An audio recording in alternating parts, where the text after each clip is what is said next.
Here are some true late night drive stories from Reddit and other forums to learn from.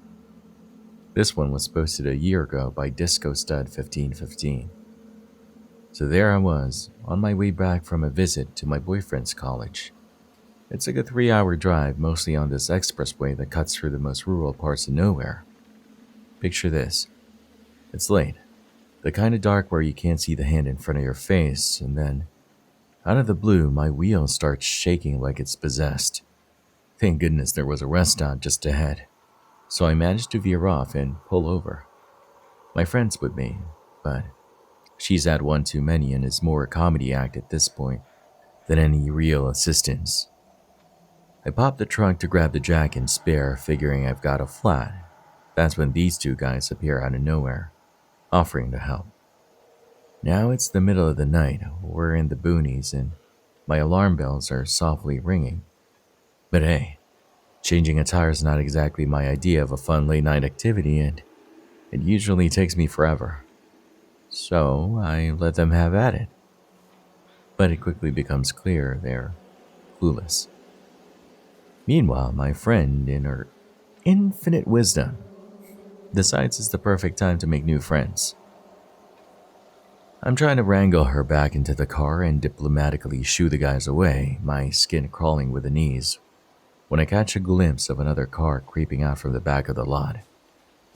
These two other fellas get out, and I swear, the first pair bolted before these new guys even slammed their car doors. Without a word, the newcomers get to work on the tire, and it's like they've done this 1,000 times. We're all in this silent bubble till the job's done. I muster a shaky thank you, and they just nod, disappearing as quickly as they arrived. To this day, I wonder who they were, how long they were watching from the shadows, and what might have happened if they hadn't shown up. It's been over 20 years, and I still think about them, sending silent thanks into the universe for their timely rescue. This one was posted 5 years ago by a Reddit account named leviSaint. So a couple of years back, I'm heading home from a family reunion. It's late, pitch dark outside, and I've got this 2-hour drive ahead of me. I couldn't stay over because, work in the morning waits for no one. The route's pretty much carved through those thick, shadowy woods, the kind that look like they've jumped straight out of a horror movie set. I'm about 45 minutes in, cruising along, when suddenly, this wave of exhaustion hits me. Ever have that? When you're fine 1 minute and the next, you're just overwhelmingly tired? Yeah, that was me. Then, of course, there was nowhere in sight to safely pull over and take a power nap. So what do? Well, I decide on a questionable move. I find the spot off the road and nestled behind some bushes, hoping it'll make my car invisible to any passersby. It's 11:22 p.m. I still remember the time, and then I'm out. But here's where it gets weird. I'm woken up by this scratching sound. Check the clock. It's 11:50. The sound stops, but I'm too wiped to investigate, so back to sleep I go. Then at 12:40, the same noise. But it doesn't stop this time. It's freaking me out. And all I can think is it's got to be an animal, right? But why come back after leaving once?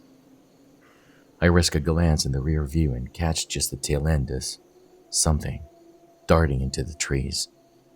My mind races to every horror story I've ever heard. The one with a hook killer? Yeah, that's where my head's at. No way am I sticking around for a repeat performance. As I make my escape, there's this car, just parked there with its driver's side door wide open. I slow down, curiosity getting the better of me, but nobody's inside. Then checking my mirror.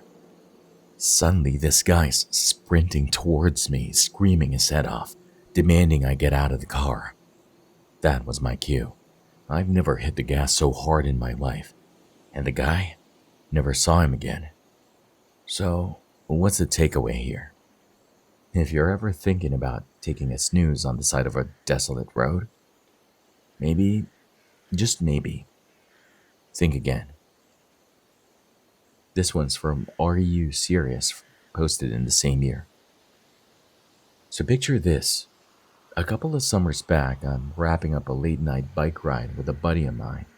We've been cruising around since midnight just soaking up the summer air, but as all things do, our ride comes to an end and we split up. I've got just a couple of blocks left to get home. Now there's this construction mess everywhere, right? So I'm forced onto the sidewalk. The streets are dead quiet, eerie almost. Everything's cool until I'm about to make that left turn onto my street. And that's when I see him. This dude. Mid-40s maybe. Looking a bit rough, but not like he's living on the streets or anything. Again, the sidewalk's pretty cramped and I'm thinking, I don't want to spook this guy. So, when I get close, I call out, "Hey, behind you," just to give him a heads up. But man, the look he gives me, it's like I just kicked his dog or something. Pure anger. I make my turn and that's when things get wild. This guy starts following me, screaming his head off, throwing out threats like candy at a parade. And there I am just a block from my place, thinking, no way I'm leading this psycho to my front door. So I decide to loop the block, right? Here's the kicker. As I come around again, I spot him. He's standing on my front stoop, staring down the street like he's waiting for me. It's like he knows where I live. He catches sight of me again, but this time he's silent, just staring. Freaked out of my mind, I don't even think about heading home. I pedal straight back to my friend's place, and just to put the cherry on top of this whole creepy Sunday, my bike gets stolen a couple of days later from their alley. A little context on the guy, he didn't really look homeless, just kinda out of it. We've got a lot of folks struggling with mental health issues in that part of town.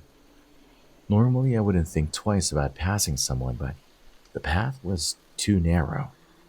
And the real twist? He looked so normal, like anyone you'd pass on the street. After the whole ordeal, I texted my mom and we decide not to call the cops, at least not until my bike goes missing. And there you have it, my own little slice of urban horror. Makes you think twice about late night rides, huh? Thanks for watching. If you like this video, please consider subscribing.